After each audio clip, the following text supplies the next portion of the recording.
My husband bought himself a new motorcycle, and every weekend he's out riding it while I'm at home doing whatever I want. He's having a good time. His life insurance policy's up to date. So life is good. And when he comes home, he always asks me to go out with him. But I have no interest in getting on the back of that loud, uncomfortable death machine. So I always give him some excuse why I can't go. And fast forward to my birthday this year. He gives me this beautifully wrapped big box for my birthday, and I pick it up and give it a shake and think, wow, this better not be a kitchen blender. And I open it up, and it's a motorcycle helmet. Have you ever gotten a gift like this, a gift that's really more for the gift giver than the gift receiver? Yeah, it sounds like many of you are familiar with this. Well, that's what I'm going to talk to you about today. Gift giving that's done from the perspective of the gift giver, and oftentimes is actually bad for the receiver. Charity. I'll share with you today a way to make your charity much more effective by using a very simple tool, and also allow you to feel really good while you're doing it. So let's start with the issue of breast cancer, specifically breast cancer awareness campaigns. Now, this is where everything is pink. They have a whole month dedicated to this. Do you have that here? Do you all know what I'm talking about? Raise your hands if you know what breast cancer awareness is. Okay, so it looks like most of you are aware of breast cancer. Well, this is an issue that's very personal for me. I am a 2-time breast cancer survivor. And when I was first diagnosed, I threw myself body and soul into supporting causes for a cure. I nearly went broke buying pink products. I bought pink water bottles, pink nail polish, pink sugar, pink vodka. You know, we might as well have some fun while we fight cancer. And then I gathered all of my family and friends, and we walked for the cure. We ran for the cure. We swam for the cure. I once even danced for the cure, and that was not pretty.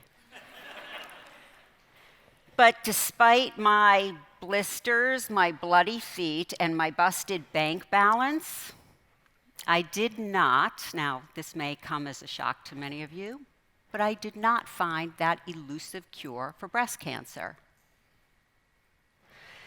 There was definitely a time for these types of awareness campaigns, but the time for breast cancer awareness was 40 years ago, back when people didn't talk about it.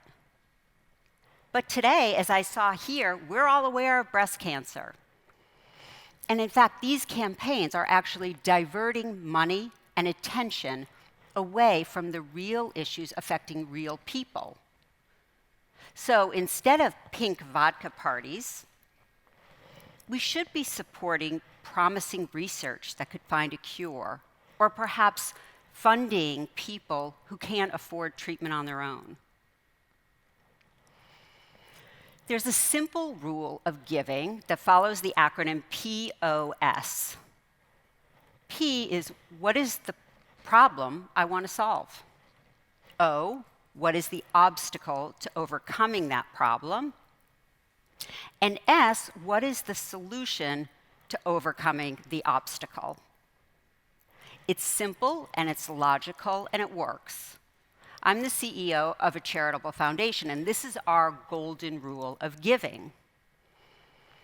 And it allows you to do something meaningful and also feel good. Let me give you another example. Have you ever heard of a service trip? Give me a blank stare if you've never heard of this. Okay, a lot of blank stares. So service trips are trips that are designed for people primarily from wealthy countries to go to visit people in poor countries and try to help them. I mean, they're well-intentioned. And when my daughter was in high school, part of her school curriculum actually involved a service trip. So she and 20 of her classmates boarded a plane to Sri Lanka, ready to save the world. And for 1 week, they worked in an orphanage, and they hugged orphans, and they played with them, and they read to the orphans. And when the week was up, the children boarded the bus, and there was one little girl who was holding on to my daughter's leg, crying, begging her not to get on the bus because she knew she'd never see her again. This is called a service trip, but this service is a disservice. It's also called voluntourism, and this voluntourism is creating a monster. Cambodia is one of the poorest countries in South Asia, and it's become a hotbed of voluntourism. And as the number of voluntourists have increased, so have the number of orphans. According to UNICEF, 77% of children living in orphanages in Cambodia are not orphans at all. And as the number of voluntourists have increased in the past 5 years, the number of orphanages in Cambodia has doubled. This is not unique to Cambodia. In Nepal, it's also no coincidence that the majority of orphanages are in the top 5 tourist destinations. So, does voluntourism follow the POS rule? Well, let's see. The problem is that there are many children living in orphanages who could be living with families. The obstacle to overcoming that problem is that many families don't have the economic resources or the access to high-quality health care and education in order to raise their children in an environment where they'll thrive. So the solution to overcoming that obstacle is to provide families with those basic essentials, not to send them our well-meaning but highly unqualified children. And worse, this revolving door of the voluntourists are also creating long-term emotional damage for the children, who are used really as Instagram props for 1 week and then quickly forgotten. So voluntourism definitely does not follow the POS rule. So that's 2 common misconceptions about giving. And here's my last one. Spring cleaning.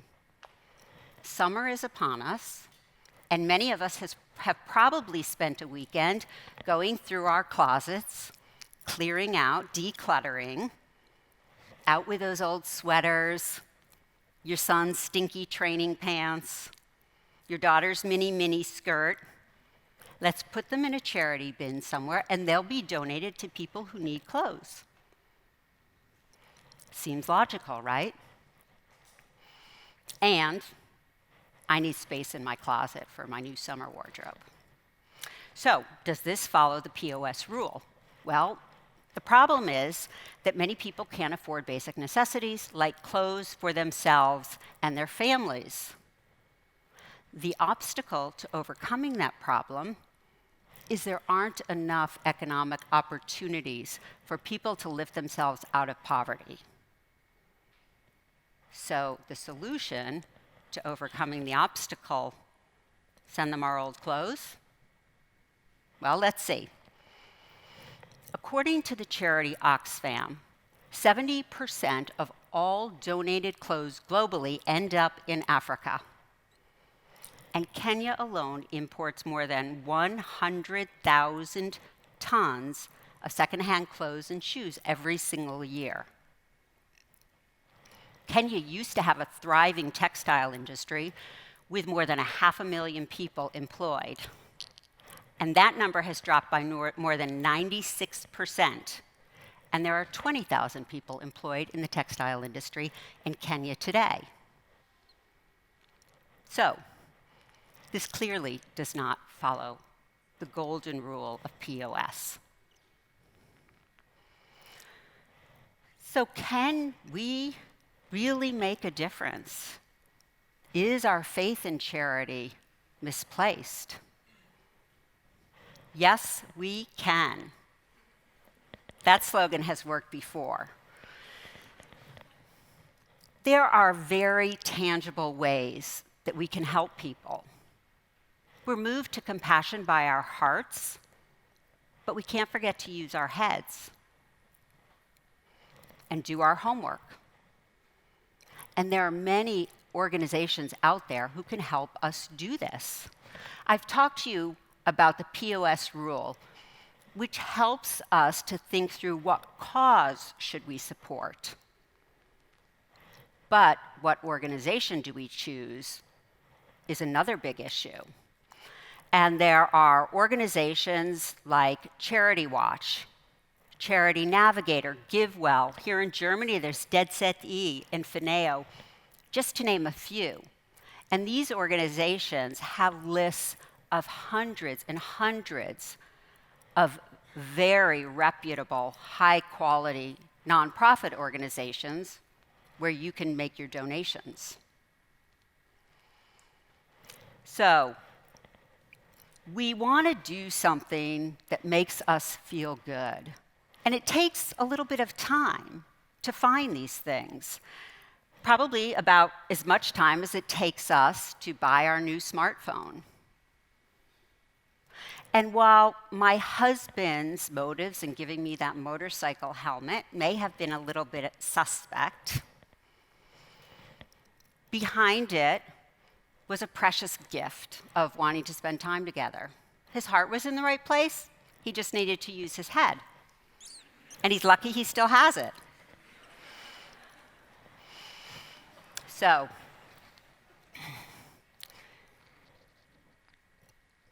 help me spread the word that charity does not have to be a bumpy road paved with good intentions. Let's raise our voices, challenge bad charity, and make our good intentions count. Thank you.